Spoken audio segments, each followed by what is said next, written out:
Part 3. The Crisis in Jerusalem. Attack, Intervention, and the Fall of Mystery Babylon. In Part 2, we watched the stage being set. Wickedness relocated to Shinar. Israel back in her land after 2,000 years. The king of the north, the Assyrian, sweeping through the Middle East, subduing Egypt, gathering his allies. And then the nations summoned by demonic spirits, converging on Har Moghaedoh, on Jerusalem, for the war of the great day of God. The armies are assembled. The city is surrounded. In Part 3, the crisis erupts. 6 events unfold in rapid succession. Jerusalem is attacked and half its population is taken into exile. Yahweh himself enters the battle. The Mount of Olives splits apart. Massive earthquakes devastate cities across the entire world. The population of Jerusalem flees through this newly formed valley, and then the sudden, violent, total destruction of Mystery Babylon. This is where the day of Yahweh truly begins. Jerusalem is attacked and half escape into exile. We read Zechariah 14:2 at the close of Part 2 in its opening phrase, the gathering of the nations against Jerusalem. Now we read it in full because it continues directly into what happens next. Indeed, I will gather all the nations against Jerusalem to battle, and the city will be captured, the houses plundered, the women ravished, and half of the city will go forth into exile. But those left of the people will not be cut off from the city. The attack succeeds, at least in part. The city is captured, houses plundered. The language is stark and does not soften what happens. Half the population goes into exile, driven out into the surrounding areas and nations. But notice what the verse is careful to add. Those who remain in the city will not be cut off from it. God is preserving a remnant, even in the midst of the assault. Micah records what the nations are declaring as they advance, in Micah 4:11. But now many nations have been assembled against you, who say, let her be polluted, and let our eyes behold Zion in triumph. This is their objective, to defile Jerusalem, to see Zion humiliated. They believe they are on the verge of final victory. They are wrong. Yahweh begins to battle against the armies. The partial capture of Jerusalem and the exile of half its people, that is the final straw. At this moment, Yahweh himself enters the battle. Zechariah 14:3. Then Yahweh will go forth and fight against those nations, as the day when he fights on a day of battle. Zechariah is reaching back into Israel's history, to the mighty acts of God in warfare, to say, this will be like that, but greater. Yahweh personally taking the field. Zechariah 2 captured the weight of this moment in 2 verse 13. Be silent, all flesh, before Yahweh, for he is aroused from his holy habitation. Be silent, all flesh. When God rises from his throne to act, there is nothing left to say. The nations assembled with such confidence, summoned by demonic spirits, led by the most powerful ruler of the age, and now they face the one before whom the universe itself falls silent. The Mount of Olives splits apart. Yahweh does not fight from a distance. He stands on the earth, physically, literally, to the east of Jerusalem, and the land itself responds. Zechariah 14:4. And in that day his feet will stand on the Mount of Olives, which is in front of Jerusalem on the east, and the Mount of Olives will be split in its middle from east to west by a very large valley, so that half of the mountain will move toward the north and the other half toward the south. The Mount of Olives, the ridge directly east of the Temple Mount, splits in two. Not a tremor, not a crack, a very large valley formed in an instant, running east to west, dividing the mountain north and south. This is a direct, physical, geological event caused by the presence of God standing on the earth. And something else happens simultaneously. Zechariah 14 verse 8. And it will be in that day that living waters will flow out of Jerusalem, half of them toward the eastern sea, and the other half toward the western sea. It will be in summer as well as in winter. Living waters flowing out of Jerusalem in both directions, east toward the Dead Sea and west toward the Mediterranean, continuously in every season. This is not metaphor. Ezekiel 47 also describes the same river flowing from the sanctuary. The splitting of the Mount of Olives and the flowing of these waters are among the most dramatic, literal, geographic transformations Scripture describes for the land of Israel. There are massive earthquakes that destroy cities. The seismic event at the Mount of Olives is not isolated. It is part of something worldwide. The greatest earthquake in human history strikes at this moment, and its effects are felt across the entire globe. Revelation 16:18-21. And there were flashes of lightning and sounds and peals of thunder, and there was a great earthquake, such as there had not been since man came upon the earth. So great an earthquake was it, and so mighty. And the great city was split into 3 parts, and the cities of the nations fell. Babylon the Great was remembered before God to give her the cup of the wine of his wrath, of his rage. And every island fled away, and the mountains were not found. And huge hailstones, about 1 talent each, came down from heaven upon men. And men blasphemed God because of the plague of the hail, because its plague was extremely severe. Read that carefully. Every island fled away. The mountains were not found. The entire topography of the earth is being reshaped. Hailstones of 1 talent, roughly 75 to 100 pounds each, falling on men. And the cities of the nations fell, not some cities, the cities of the nations, plural, comprehensive. It's like God is erasing all the high skyscrapers from existence everywhere, so things can be built again from scratch. Zechariah gives us specific geographical detail about what happens to the land surrounding Jerusalem. We find this in Zechariah 14:10.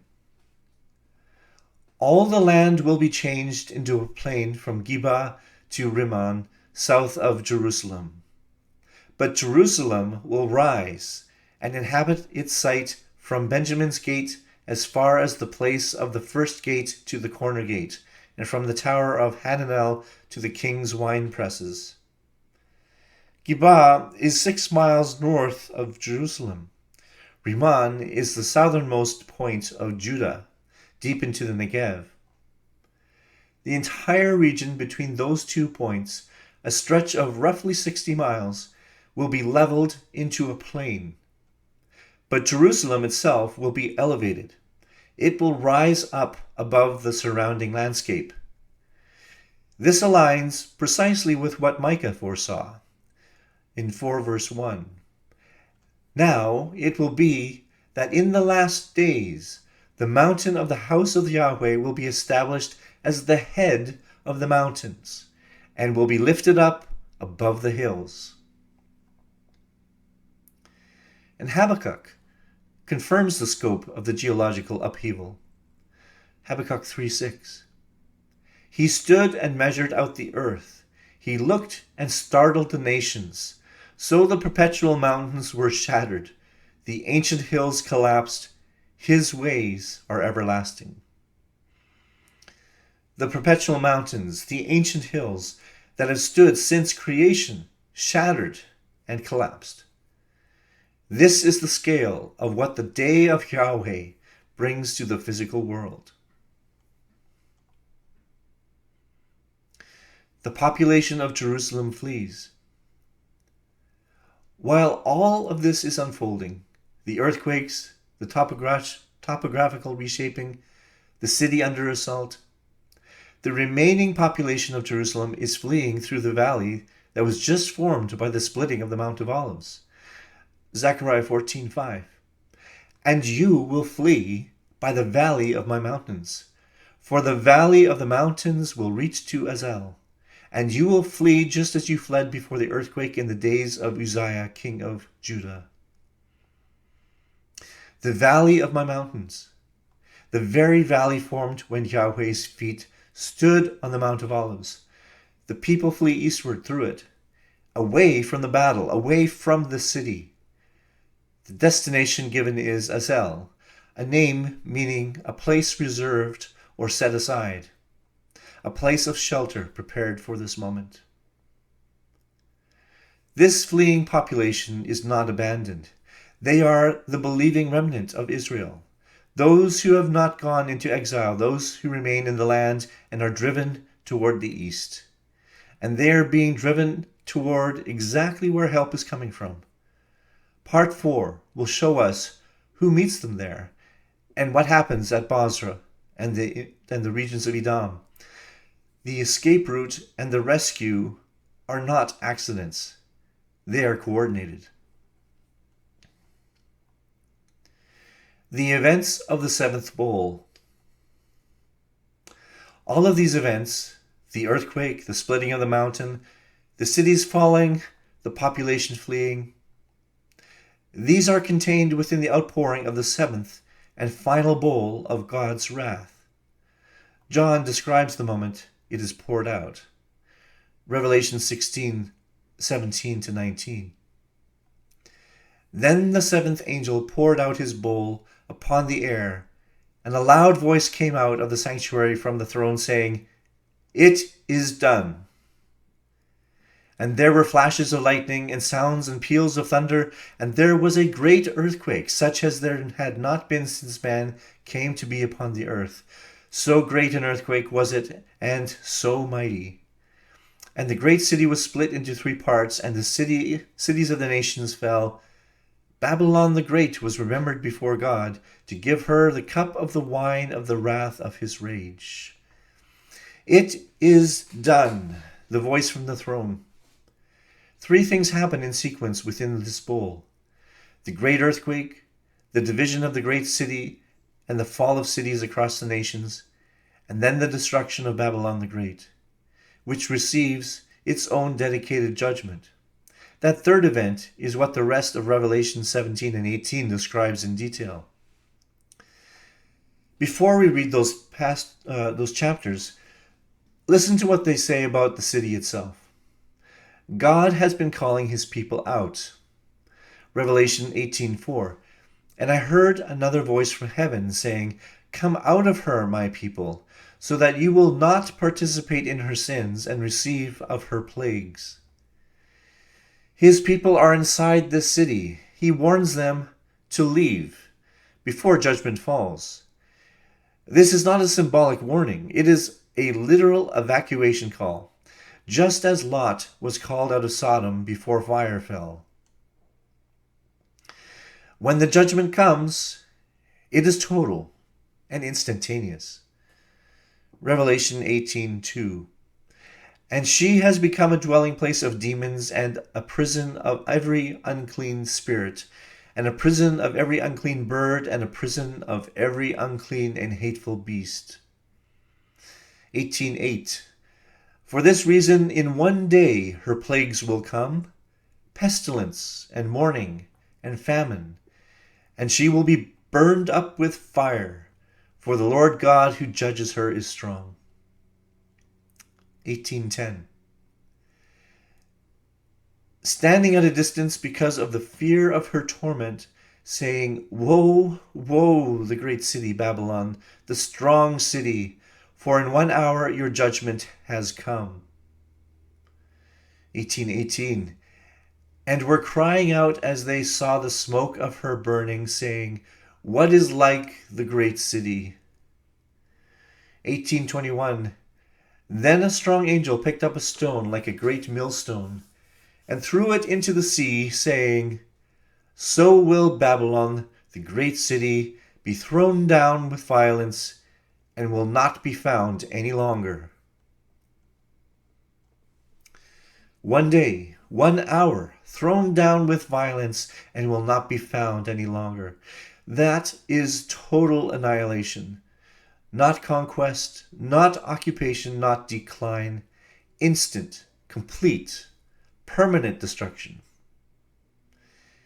Now, who carries it out? God executes his judgment, but he uses the nations of the evil alliance as his instrument. Revelation 17 reveals this. Then one of the 7 angels who have the 7 bowls came and spoke with me, saying, Come here, I will show you the judgment of the great harlot who sits on many waters. The harlot sits on many waters. She has influence over the peoples and nations of the earth. John is then shown a second scene. Revelation 17:3.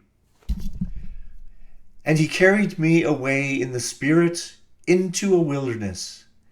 Then I saw a woman sitting on a scarlet beast, full of blasphemous names, having 7 heads and 10 horns.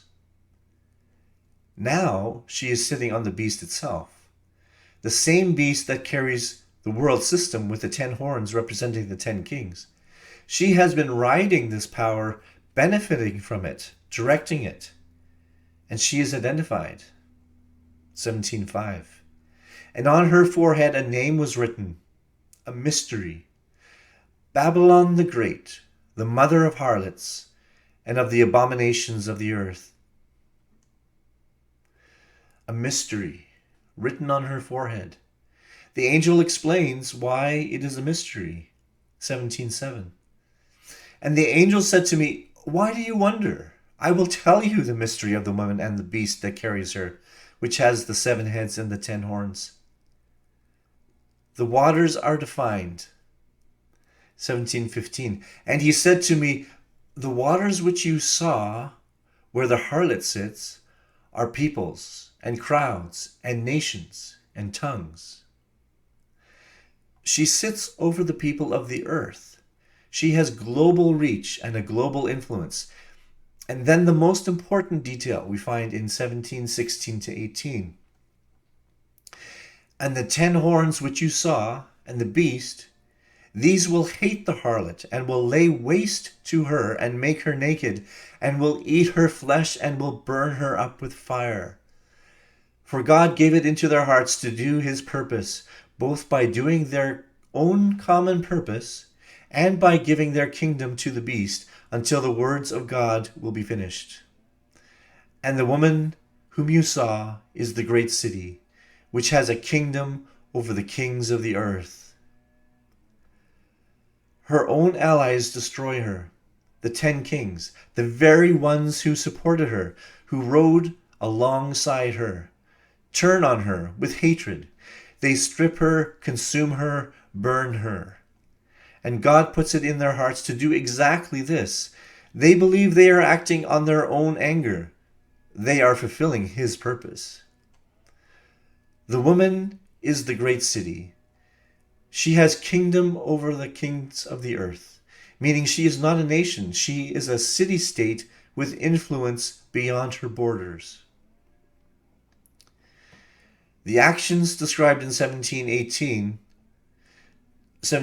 and 18 depict these literal events.